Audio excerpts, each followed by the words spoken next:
Hello students, इस video में civics के चैप्टर पॉलिटिकल पार्टीज के जितने भी बोर्ड एग्जाम से रिलेटेड इंपॉर्टेंट क्वेश्चंस हैं उनको कवर किया गया है। आप इन सभी क्वेश्चंस को नोट डाउन कर लीजिए, इनसे बाहर कुछ नहीं आएगा। चलिए आइए देखते हैं। Question number 1, what is meant by political party? Describe the 3 components of political party. ये 2015 में आ चुका है, बहुत ही इंपॉर्टेंट क्वेश्चन है। मीनिंग देखते हैं। Meaning of political party: A political party is a group of people who come together to contest election and hold power in the government. सब साथ आकर के पॉलिटिकल पार्टी क्या है कि एक साथ आकर के इलेक्शन लड़ते हैं। It has the following 3 components. अब पॉलिटिकल पार्टी बनाने के लिए क्या ज़रूरी है, किन किन कंपोनेंट्स की ज़रूरत है? तो सबसे पहला है द लीडर्स। तो पॉलिटिकल पार्टी जब हम बनाएंगे तो सबसे पहले हमें लीडर्स की ज़रूरत पड़ेगी, क्योंकि they guide the workers and the formulate the policies and programme according to which the party works. यानी ये पार्टी के लिए प्रोग्राम सेट करते हैं, पॉलिसीज बनाते हैं जिस पर पार्टी काम करती है, इसलिए लीडर ज़रूरी है। Next, the active members. किसी भी पॉलिटिकल पार्टीज के लिए एक्टिव मेंबर की बहुत ज़रूरत पड़ती है, क्योंकि the active members work at grass root, वो ज़मीनी स्तर पर काम करते हैं। And implement the policies and program of the party, यानी वो ज़मीनी स्तर पर काम करते हैं और जो प्रोग्राम या पॉलिसीज लीडर्स बनाते हैं उनको इम्प्लीमेंट करते हैं लोगों के बीच में जा करके। नेक्स्ट, द फॉलोअर्स, यानी पार्टी के फॉलोअर्स भी होने जरूरी नहीं है। अगर फॉलोअर्स नहीं होंगे तो पार्टी नहीं हो पाएगी, क्योंकि the vote for the party during election, क्योंकि ये इलेक्शन के वक्त में पार्टी को वोट देते हैं। Their support helps the party to win election, उन्हीं की जो सपोर्ट है वही पार्टी को इलेक्शन जिताती है, इसलिए फॉलोअर्स भी पार्टी के लिए जरूरी है। तो ये 3 कंपोनेंट्स हो गए, the leaders, active members and the followers. Differentiate between 1 party and 2 party system, यानी इसमें डिफरेंशिएट करना है 1 पार्टी और 2 पार्टी क्या होता है। ये 2022 में आ चुका है बोर्ड में, it's very important question. Differentiate between 1 party and 2 party system. देखते हैं 1 पार्टी सिस्टम क्या होता है। Countries where only 1 party is allowed to control and run the government, ऐसा देश जिसमें केवल एक ही पार्टी को इजाज़त होती है इलेक्शन लड़ने की और सरकार को चलाने की या सरकार को बनाने की, उसमें कोई और पार्टी नहीं हो सकती। तो ऐसा जो देश है वहाँ पर 1 पार्टी सिस्टम होता है। जैसे कि चाइना, वहाँ पर चाइनीज़ कम्युनिस्ट पार्टी है केवल, और वही सरकार बनाती है और वही इलेक्शन लड़ती है, और कोई नहीं पार्टी बना सकता। Next, 2 party system. The countries where only 2 main parties contest election are called 2 party system. ऐसी कंट्री जिसमें केवल 2 पार्टी हो सकती हैं, 3 नहीं हो सकती, 1 नहीं हो सकती, तो वहाँ पर 2 पार्टी सिस्टम कहलाता है। जैसे कि यूनाइटेड स्टेट ऑफ अमेरिका में 2 पार्टी है, एक तो डेमोक्रेटिक पार्टी है और एक रिपब्लिकन पार्टी है। ऐसे यूनाइटेड किंगडम इंग्लैंड में भी 2 पार्टी सिस्टम है, लेकिन हमारा जो कंट्री है उसमें मल्टी पार्टी सिस्टम है, कितनी भी पार्टी बना सकते हैं आप। स्टूडेंट, इस वीडियो में जो इम्पोर्टेंट क्वेश्चन हैं पॉलिटिकल पार्टी से रिलेटेड वही कवर किए गए हैं, और जो बोर्ड में आने की जिनकी पॉसिबिलिटीज़ लगभग 95% है। एक्स्ट्रा कोई क्वेश्चन नहीं कराया गया है, इसलिए इसके जितने भी क्वेश्चन हैं उनको अच्छे से आप लर्न कर लीजिए, मैंने इनको समझाया है इस वीडियो में। तो आइए देखते हैं next question. How are political parties are recognised as regional and national party? कौन सी पार्टी नेशनल कहलाती है, कौन सी पार्टी रीजनल कहलाती है, इसकी क्या गाइडलाइंस हैं और इलेक्शन कमीशन ने क्या कहा है? देखिए answer, the political parties are recognised as regional national parties in India by the election commission. यानी इलेक्शन कमीशन निर्धारित करता है कि कौन सी पार्टी नेशनल पार्टी है और कौन सी पार्टी रीजनल पार्टी है। तो देखते हैं इसकी क्या गाइडलाइंस है।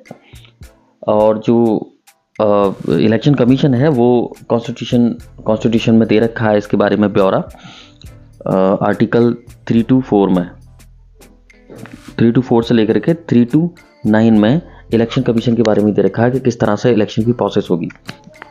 देखते हैं नेशनल पार्टी क्या कहलाती है। If a party secures at least 6% of the total votes in Lok Sabha election और assembly in 4 states and wins at least 4 seat in the Lok Sabha, यानी ये जो कह रहे हैं इनका कहना ये है कि 6% वोट मिलने चाहिए किसमें, लोकसभा के इलेक्शन में। यानी जो लोकसभा के एमपी के इलेक्शन हुए हैं, मेंबर ऑफ पार्लियामेंट के इलेक्शन हुए हैं, उसमें 6% वोट मिलने चाहिए।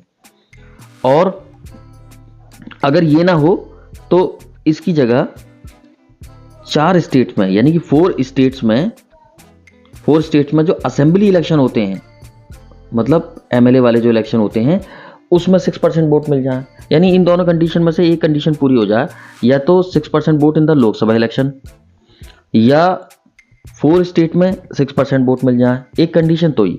दूसरी कंडीशन ये है, लोकसभा के इलेक्शन में उनको 4 सीट मिलनी चाहिए, यानी कि उनके 4 एमपी जीतने चाहिए, 4 उनके मेंबर ऑफ पार्लियामेंट बन जाएं, 4 एमपी जीत जाएं, और 6% इन दोनों में से किसी में मिल जाए, लोकसभा इलेक्शन में या स्टेट इलेक्शन में, तो वो पार्टी नेशनल पार्टी कहलाएगी। अब देखते हैं रीजनल पार्टी कौन सी होती है। It's a party that secures at least 6% of the total votes in an election to legislative assembly of a state and win at least 2 seats. यानी वो पार्टी रीजनल पार्टी कहलाएगी जिसको 6% वोट मिले किस इलेक्शन में, असेंबली इलेक्शन में, किसी भी स्टेट की असेंबली में, असेंबली इलेक्शन यानी एमएलए वाला जो इलेक्शन होता है उसमें 6% वोट उसको मिल जाए, साथ में plus state and win at least 2 seats, और उसमें उसकी 2 सीटें भी जीतनी चाहिए, यानी कि 2 एमएलए भी उसके होने चाहिए, तब वो पार्टी जो है रीजनल पार्टी कहलाएगी।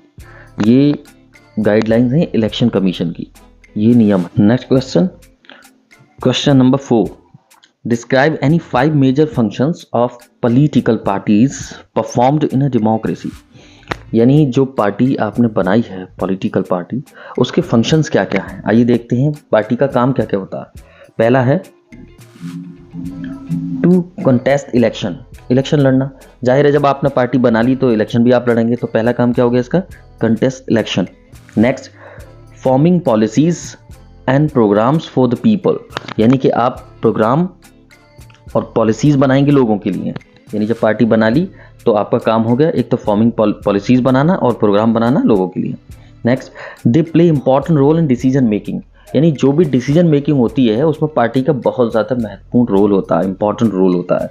Next, the party which get majority form and run government, यानी ऐसी पार्टी जो मेजॉरिटी पाती है। मेजॉरिटी क्या होता है, देखिए अगर इलेक्शन हुए, मान लिया कोई इलेक्शन हुए, तो इलेक्शन में मान लिया 200 सीट्स हैं, टोटल 200 सीट्स हैं, इस पर इलेक्शन हुआ, और इसमें से अगर आपको 50% तो सीट मिल जाए +1, 50% +1 अगर सीट आपको मिल जाती हैं तो आपको मेजॉरिटी मिल गई। यानी 200 का 50% 100, यानी कि 100 + 1 कितना हो गया, 101। यानी अगर इतनी सीट आपको मिल जाती हैं इलेक्शन में तो आप सरकार बना सकते हैं, आप गवर्नमेंट बना सकते हैं। Next, when parties come to power they make laws for the country, यानी जब कोई भी पार्टी पावर में आती है तो वो देश के लिए कानून बना सकती है, लॉज बना सकती है। कैसे, जैसे ये पार्लियामेंट है, इसके 2 हाउस हो गए, एक तो लोकसभा और एक राज्यसभा, मैं सेंटर की बात कर रहा हूँ। तो अगर आप कोई कानून बनाना चाहते हैं तो आप इसमें बिल पेश करेंगे लोकसभा में, यहाँ वोटिंग के थ्रू ये पास होगा, पास होने के बाद ये राज्यसभा में आ जाएगा, यहाँ भी वोटिंग होगी और वोटिंग के थ्रू ये पास होगा। अगर यहाँ से भी पास हो जाता है तो फाइनली ये प्रेसिडेंट के पास चला जाएगा, और प्रेसिडेंट इस बिल पर अगर इसको मान लेते हैं, सही ठहराते हैं और साइन कर देते हैं, तब ये बन जाएगा लॉ। तो इस तरह से जो पार्टीज़ हैं जब वो पावर में आती हैं, सरकार बना लेती हैं, तब उनको अथॉरिटी हो जाती है लॉ बनाने की। अब उसको इम्प्लीमेंट एडमिनिस्ट्रेशन कराता है, अब वो ठीक है कानून बना हुआ या नहीं है उसको तय करता है judiciary. Question number 5, what are the various challenges faced by political parties, यानी पॉलिटिकल पार्टीज को कौन कौन से चैलेंज फेस करने पड़ते हैं, आइए देखते हैं। पहला है लैक ऑफ इंटरनल डेमोक्रेसी, यानी ये बहुत ही इंपॉर्टेंट है। इंटरनल डेमोक्रेसी यानी कि जो अंदर की उनका डेमोक्रेसी होती है वो खत्म हो जाती है। कैसे, if there is a concentration of power in one or few hands in the party it creates internal conflicts. अगर किसी पार्टी की जो ताकत होती, जो पावर होती है वो किन्हीं व्यक्तियों में समाहित होती है, यानी जो पार्टी का मुखिया होता है सिर्फ उसी के पास पावर होती है और किसी के पास पावर नहीं होती, या किसी को ज़्यादा किसी को कम, तब क्या होता है उसमें कि पार्टी का जो इंटरनल डेमोक्रेसी होती है वो ख़राब हो जाती है और ये कॉन्फ्लिक्ट पैदा कर देता है, उनमें बीच में विवाद हो जाता है, यानी पार्टी के अंदर ही कलह चलती रहती है और पार्टी का विनाश शुरू हो जाता है। नेक्स्ट है डायनेस्टिक सक्सेशन, यानी there are many parties which are generally controlled by one family. यानी ये क्या होता है, वंशानुगति के आधार पर होता है, यानी वंश के आधार पर आज कोई और, फिर उसका बेटा, फिर उसका बेटा, उन्हीं के हाथ में जो सारी पावर होती है। भारत में भी है ऐसा कि मतलब कई पार्टी ऐसी हैं जिनको एक ही फैमिली कंट्रोल कर रही है, मैं नाम नहीं लूँगा उसका। Very few ways for an ordinary worker to rise on the top, बहुत ही ज़्यादा कमी होती है कि एक छोटा वर्कर बहुत ऊंचाई पर पहुंच जाए, क्योंकि उसमें तो डायनेस्टिक सक्सेशन है, उसी के आधार पर ही नेताओं का चुनाव हो रहा है, मेन लीडर्स जो हैं उसका चुनाव हो रहा है। तो फिर एक छोटा कार्यकर्ता, एक छोटा मेंबर कैसे ऊपर एक टॉप पर जा सकता है? तो यहाँ ये कमी देखने को मिलती है, ये एक चैलेंज है पार्टी के सामने कि वो इसको दूर करे। नेक्स्ट है मनी एंड मसल पावर, यानी लोग पैसे और ताकत का इस्तेमाल करते हैं इलेक्शन लड़ने में। Rich people and companies who give funds have influence on policies, यानी जो अमीर लोग होते हैं, ये कंपनीज होती हैं, वो पार्टीज को इलेक्शन लड़ने के लिए कुछ चंदा देती हैं, फंड देती हैं, जिससे क्या होता है, उन पार्टी वो जो पार्टीज़ हैं जिन्होंने चंदा लिया है, वो अगर कोई पॉलिसीज़ बनाती हैं तो वो लोग जिन्होंने चंदा दिया था, रिच पीपल एंड कंपनीज, वो पॉलिसीज़ को इन्फ्लुएंस करने की ताकत रखते हैं क्योंकि इन्होंने पैसा दे रखा है। In some cases parties take help from criminals to win election.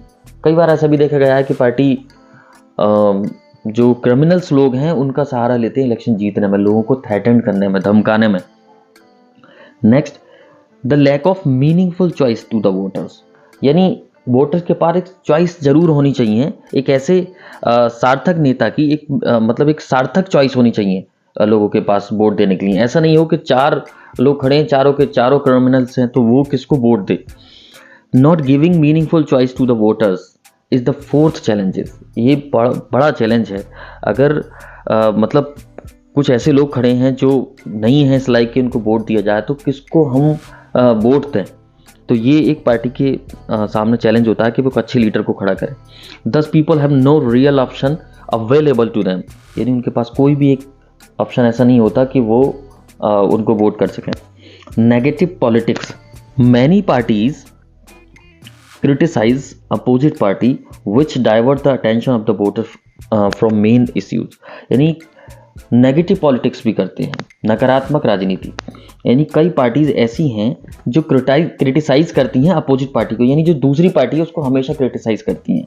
और वो क्या करती हैं कि which diverts the attention of the voters from main issues, कि जो वोटर्स है वो उनके झगड़ों में ही मतलब फंस जाता है, डाइवर्ट हो जाता है, वो मेन इशूज से भटक जाता है कि हमें किस आधार पर वोट देना चाहिए। तो ये भी एक बड़ा चैलेंज है, पार्टी को इनसे बचना चाहिए, एक दूसरे को क्रिटिसाइज नहीं करना चाहिए, बल्कि जो मेन इशूज हैं, मेन मुद्दे हैं, उन पर बात करनी चाहिए। Question number 6, explain the necessity of political parties in a democracy, यानी कि डेमोक्रेसी में पॉलिटिकल पार्टीज की नेसेसिटीज क्यों हैं, ज़रूरत क्यों है, देखते हैं। Without political parties democracy can not exist, यानी बिना पॉलिटिकल पार्टीज के डेमोक्रेसी नहीं बन सकती।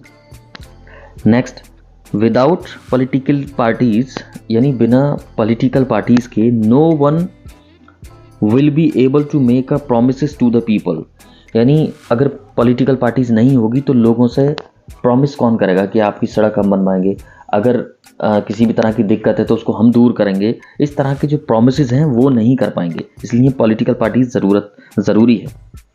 Next, the role of an opposition party in a democracy necessitates existence of political party, यानी कि मतलब डेमोक्रेसी में एक अपोजिशन की भी बहुत ज़रूरत होती है, क्योंकि अगर कोई पार्टी सत्ता में है या उसको गवर्नमेंट बना चुकी है पार्टी, तो अगर वो कुछ गलत काम करती है तो अपोजिशन उस पर ऑब्जेक्शन उठाती है, तो इसलिए उसके ऑब्जेक्शन उठाने से वो कमी दूर हो जाती है, इसलिए अपोजिशन भी ज़रूरी है डेमोक्रेसी के लिए। Next, without political parties every candidate in election will become independent, अगर पॉलिटिकल पार्टीज नहीं होगी तो सभी जो मतलब कैंडिडेट होंगे जो इलेक्शन में खड़े हैं वो आज़ाद हो जाएंगे, बिल्कुल किसी भी तरह का उन पर रेस्ट्रिक्शन या पाबंदी नहीं होगी।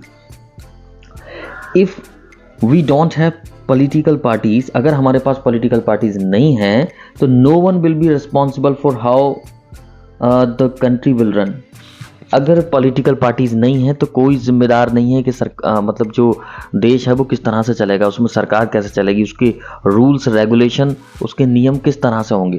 तो इस तरह से पूरा जो देश है वो खराब हो जाएगा। Question number 7, what steps can be taken to reform the political parties in India. यानी भारत में पॉलिटिकल पार्टीज में रिफॉर्म्स लाने के लिए, सुधार लाने के लिए हमें किन स्टेप्स की जरूरत पड़ेगी, आइए देखते हैं।